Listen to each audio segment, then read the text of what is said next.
Hey everyone, this is my experiment 3, and there's a lot of slides with some content on here, so I'm not going to read everything on the slides, but if you want to pause the video and read it, go ahead. If I miss any information that's not a part of the rubric, it's in the slides. I've checked, but I'm going to be going fast through these slides to hit the 5-minute time limit, or 5:30 time limit. So the purpose of this, we're going to analyze circuits with resistors and capacitors using a construction kit. And we're going to see the potential differences across it and how resistors act. So here's some formulas we need. We don't really need this bottom left one. This is here for completeness. Main one we need is the top right one, the bottom and the bottom right two. So we're going to take a model of a circuit and we're going to examine how resistors behave and capacitors behave with charging over time.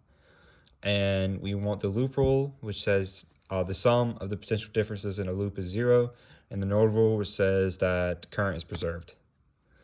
Assumptions, we're going to assume no external factors, no internal resistance, perfect conditions, and this allows for simplification. So quick result, the node rule and loop rule held true, in series resistors added, and the RC constant on the ln of V over V naught versus time graph was basically exactly the same as the actual RC constant. And that comes from the top right, the ln of V naught.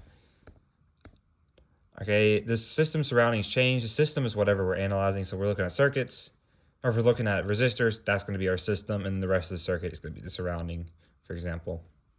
So this is our first part. We're going to model a circuit. It's going to have 2 batteries, 2 resistors, and we're going to look at some current in it and potential differences across it. And then later on, we're going to remove the resistor and look at the current once we remove it without connecting the wires, and look at the potential difference, and then reconnect the wires and relook at the current. So doing that, so the node rule was preserved by looking at the 2 ammeters and seeing that they were the same, so they had the same current. And then when we removed one of the ammeters and didn't connect the wires, the current went to 0, but the voltage was still there. The reason there's no current because it's not connected, but there is a voltage because we have to go across the batteries, which still have potential differences. And here, after we reconnect the wires, the bottom right picture, these are all the potential differences across each individual part labeled down there, and they all add up to 0, showing the loop rule. This is what our potential difference looks like across the batteries. It goes up and then it goes down as we go across the resistors. And yeah. And this is what we found the resistance of each battery to be based off our calculations. And then our next slab, we're going to look at a single battery, light bulb, and capacitor, and we're going to charge the capacitor with time, and then we're going to discharge the capacitor. So for the 10 ohms battery, it took 7 seconds, but the 20 ohms, it took 20 seconds to charge and discharge the capacitor. So the higher the resistance, the longer it takes. And that we can see play out in the RC constant, which we talked about earlier, which gives an idea of how long it's going to take to charge 63%. So this was our results of the 30 ohm when we plot ln of V over V naught versus time. We get that.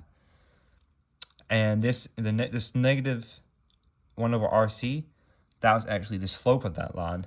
And that means RC is 5.95. And our actual RC was 6, so it's basically the same, which is great. So part 1, the differences between our data. If you notice, we calculated the resistor for 47 ohms. The 47 ohm resistor had 48 ohms, and the 100 ohm resistor had 102 ohms of resistance.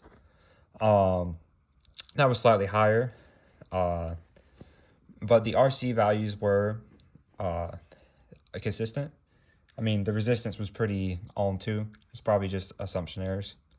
So source of error, there could be possible calculation errors, assumptions error. Maybe the program takes into account a little more than what we thought or something else. But since the lab was entirely virtual, there weren't too many sources of errors beside those.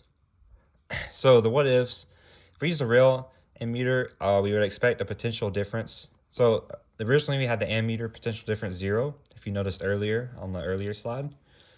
But if we had a real one, it wouldn't be 0 because it has to do something with the current to measure stuff. So that would change it. It'd be like adding another resistor. And then if we took away the resistor from the battery and capacitor, the capacitor would theoretically instantly charge because the R would equal 0, but that can't happen, so it's going to happen in a few seconds in real life. Like, not a few seconds, less than a second, a few nanoseconds. But yeah. So that's it. Thank you.